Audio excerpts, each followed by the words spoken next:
Assalamualaikum warahmatullahi wabarakatuh. Salam Pramuka.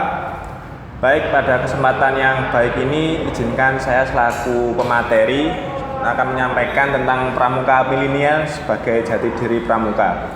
Baik, kesempatan pada hari ini adalah pembekalan pada pra PTA khususnya untuk siswa kelas 10, siswa-siswi baru SMA Negeri 1 Pasuruan. Untuk identitas saya sendiri adalah saya selaku pembina Pramuka 2, Bagus Amrullah Eri Pradana SPD sebagai guru sejarah juga di SMA Negeri 1 Pasuruan. Baik, selanjutnya kita akan membahas tentang sekilas tentang gerakan Pramuka. Tentunya karena kita bahasanya adalah era milenial, kita lebih dahulu harus tahu tentang sekilas tentang gerakan Pramuka. Nah, Pramuka adalah singkatan dari Praja Muda Karana yang artinya orang yang suka berkarya, di mana Pramuka merupakan sebuah organisasi atau gerakan kepanduan. Ini merupakan bagian dari gerakan kepanduan dunia yang didirikan oleh Lord Baden-Powell yang menjadi wadah atau tempat dilakukannya proses pendidikan kepramukaan di Indonesia. Nah, khususnya di Indonesia sendiri gerakan kepanduannya dikenal dengan nama Pramuka. Beda lagi dengan di beberapa negara yang lain. Nah, gerakan Pramuka di Indonesia ini memiliki sejarah yang panjang, di mana diperingati setiap tanggal 14 Agustus sebagai bagian dari perjalanan sejarah adanya Kepres tanggal 14 Agustus 1961 yang ditetapkan oleh Presiden Soekarno, sekaligus Presiden Soekarno mengangkat Sri Sultan Hamengkubuwono yang ke-9 sebagai ketua Pramuka pertama di Indonesia. Oleh karena itu biasanya setiap tanggal 14 Agustus kita memperingati yang dikenal dengan nama Gerakan Pramuka. Itu adalah sekilas tentang Gerakan Pramuka, terdiri dari beberapa tingkatan juga. Ada penggalang, kemudian siaga dulu, siaga, kemudian penggalang, kemudian penegak. Nah, fungsi dari gerakan Pramuka sendiri dibagi menjadi 3 sebagai kegiatan bagi generasi muda, agar generasi muda ini memiliki wadah kegiatan yang positif, bermanfaat bagi lingkungan sekitar, nusa, bangsa, dan negara. Kemudian juga pengabdian yang kedua adalah pengabdian bagi orang dewasa. Bagi orang dewasa, kegiatan Pramuka merupakan suatu tugas yang diemban dapat dengan ikhlas, kerelaan, dan pengabdian. Kemudian yang ketiga, fungsi Pramuka adalah alat bagi organisasi dan masyarakat. Karena Pramuka ini seringkali terlibat dalam beberapa kegiatan sosial yang tentunya memerlukan kegiatan sosial ini diperlukan biasanya juga bantuan dari Pramuka. Nah, berkaitan dengan milenial, tentunya kita saat ini berbicara banyak bahwasanya kita itu disebut khususnya ya, terutama juga buat yang kelas 10 dikenal sebagai angkatan milenial atau generasi milenial. Apakah benar begitu? Nah, kalau secara sekilas kita Indonesia ini memasuki masa yang disebut sebagai bonus demografi, di mana kita memiliki usia kerja angkatannya ini lumayan banyak, hampir 32%. Ini diisi oleh golongan milenial, usia kerja juga, di mana kalau kita memanfaatkan bonus demografi ini secara baik, maka tentunya kita akan menghadapi sebagai negara maju. Karena beberapa negara maju pernah mengalami apa yang disebut dengan bonus demografi dimanfaatkan secara baik, sehingga bisa mengantarkan menjadi negara maju. Karena mengapa? Karena memang dikenal sebagai penduduk usia kerja yang produktif. Bahkan ini ada memperkirakan dari The Boston Consulting Group menyebutkan di tahun 2012 jumlah middle class ini berjumlah 74 juta jiwa dan diprediksi akan terus meningkat hingga 141 juta jiwa di tahun 2020 ini. Nah, kondisinya apa? Di sebelumnya yang saya uraikan. Nah, dari sini kita bisa melihat bahwasannya penduduk usia muda di Indonesia ini sangat banyak sekali. Nah, bahkan kalau kita sering melihat perbedaan antara golongan yang sebelumnya dengan yang sekarang, ini golongan yang era-era milenial sekali, golongan muda ini sekitar 3 jam sampai 5 jam itu dia sering menggunakan yang namanya akses internet.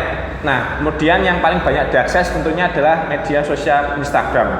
Nah, kemudian juga dari hal ini sebenarnya kalau dikatakan milenial itu era-eranya ada sedikit pertentangan. Karena mengapa? Berdasarkan teori penggolongan generasi ya, itu ada beberapa, ada generasi era depresi, kemudian generasi perang dunia kedua, pasca perang dunia kedua, generasi baby boomer, kemudian generasi baby boomer yang kedua, generasi X, generasi Y, kemudian Z. Nah, golongan yang milenial ini masuk di dalam generasi Y sebenarnya. Mengapa disebut generasi Y? Karena kelahirannya sampai dengan 1995. Ketika sudah pasca 1995, ini disebut sebagai generasi Z. Mengapa disebut generasi Z? Soalnya generasi Z inilah yang mengalami yang namanya revolusi industri 4.0. Mengapa disebut 4.0? Karena kita mengalami akses internet yang sebegitu pesatnya, seolah-olah tanpa batas. Nah itu, makanya disebut sebagai generasi Z. Karena sebelumnya kita ada generasi Y. Generasi Y itu adalah generasi milenial. Tapi kalau yang sekarang generasinya disebut generasi Z. Karena mereka ini dicirikan lebih terbuka, lebih individu, kemudian lebih wawasannya lebih global dan sebagainya. Hal itu tidak lepas dari perkembangan dunia teknologi informasi dan komunikasi. Nah, selanjutnya adalah saat ini kita memasuki era menghadapi generasi milenial termasuk juga generasi Z. Lalu bagaimana dengan pramuka? Apakah pramuka bisa semakin meralaskan diri dengan perkembangan atau justru akan semakin tertinggal? Jawabannya adalah sebenarnya pramuka bisa melaraskan diri dengan keadaan kondisi generasi milenial termasuk juga generasi Z, karena mau tidak mau pramuka ini nilainya sifatnya bersifat luhur. Di sana ada beberapa nilai yang bisa dipetik, seperti satu, kekompakan, kemudian yang kedua, kerjasama, kemudian yang ketiga, tolong menolong dan lain sebagainya. Nah, nilai-nilai luhur itu bersifat universal dan tentunya bisa melaraskan diri dengan perkembangan yang ada. Seperti dengan tujuan konsepnya pramuka, sifatnya adalah mendidiknya itu satu, bersifat kelompok, kemudian yang kedua alam terbuka, kemudian yang ketiga satuan terpisah dan lain sebagainya. Nah, sebagai contoh ada beberapa hal yang sifatnya ini kegiatannya milenial ini bisa diselaraskan dengan pramuka. Seperti saat ini misal, karena kondisinya adalah pandemi COVID-19, tidak hanya di Indonesia, di beberapa negara, termasuk juga khususnya adalah di Kota Pasuruan, berbagai lembaga pendidikan sementara tidak menyelenggarakan kegiatan tatap muka, termasuk juga kegiatan ekstrakurikuler pramuka yang ada di SMA Negeri 1 Pasuruan, ini tidak menyelenggarakan kegiatannya tatap muka. Karena mengapa? Sesuai dengan protokol kesehatan, hal itu dihindari. Nah, oleh karena itu, mau nggak mau kita memanfaatkan teknologi telekonferensi. Ada banyak sekali jenisnya, ada berbagai kelebihan dan kekurangan, ada Webex, kemudian Zoom, kemudian Google Meet dan sebagainya. Nah, hal ini bisa dimanfaatkan untuk menyelenggarakan telekonferensi sekaligus adalah sebagai media komunikasi dan koordinasi pramuka. Nah, ini adalah salah satu contoh bahwasanya pramuka ini menyelaraskan diri dengan berbagai era-era milenial sekarang. Kemudian yang kedua adalah kalau di zaman dahulu berbagai kegiatan ini biasanya disalurkan hanya di media-medianya bersifat anti mainstream. Tapi kalau sekarang mengingat kegiatan pandemi satu, kemudian yang kedua agar kegiatan itu bisa diakses kapan saja dan di mana saja, maka juga bisa sebenarnya pramuka ini menyelenggarakan kegiatan, kemudian kegiatannya itu kemudian direkam, dijadikan video dan dimasukkan di aplikasi YouTube. Mengapa begitu? Karena kalau di YouTube kita bisa mengaksesnya kapan saja dan di mana saja, bahkan bisa diakses untuk berulang-ulang. Nah, itu juga sekaligus bukti yang kedua bahwasanya pramuka ini menyelaraskan diri dengan generasi milenial atau generasi Z, itu dia bisa. Nah, kemudian juga sebagai contoh yang ketiga adalah mungkin kelengkapan sarana pramuka, sarana dan sarana kepramukaan. Itu bisa bersifatnya jual belinya transaksinya secara online. Bahkan kalau kita jual beli secara transaksi secara online, justru transparansinya itu akan lebih ada, beli apa, barangnya berapa, jam belinya berapa, itu juga akan terlihat, terdata atau terrekod. Nah, oleh karena itu hal ini juga bisa diaplikasikan di dalam gerakan pramuka. Terakhir, ini mungkin prediksi dari saya selaku pemateri kegiatan pramuka di masa milenial ini ya. Mungkin ke depan banyak sekali pengguna aplikasi game di Indonesia itu sangat banyak sekali. Bahkan hampir 3 atau sampai 5 jam sehari generasi milenial itu menghabiskan waktunya hanya untuk sekedar game. Nah, ini perlu diantisipasi juga bagaimana generasi milenial ini memanfaatkan teknologinya secara baik. Oleh karena itu, maka besar sekali prediksi dari saya bahwasanya ke depan nanti akan timbul semacam produksi game pramuka, di mana itu bisa diakses oleh mungkin semua anggota pramuka, di mana kita bisa berkompetisi lewat game itu.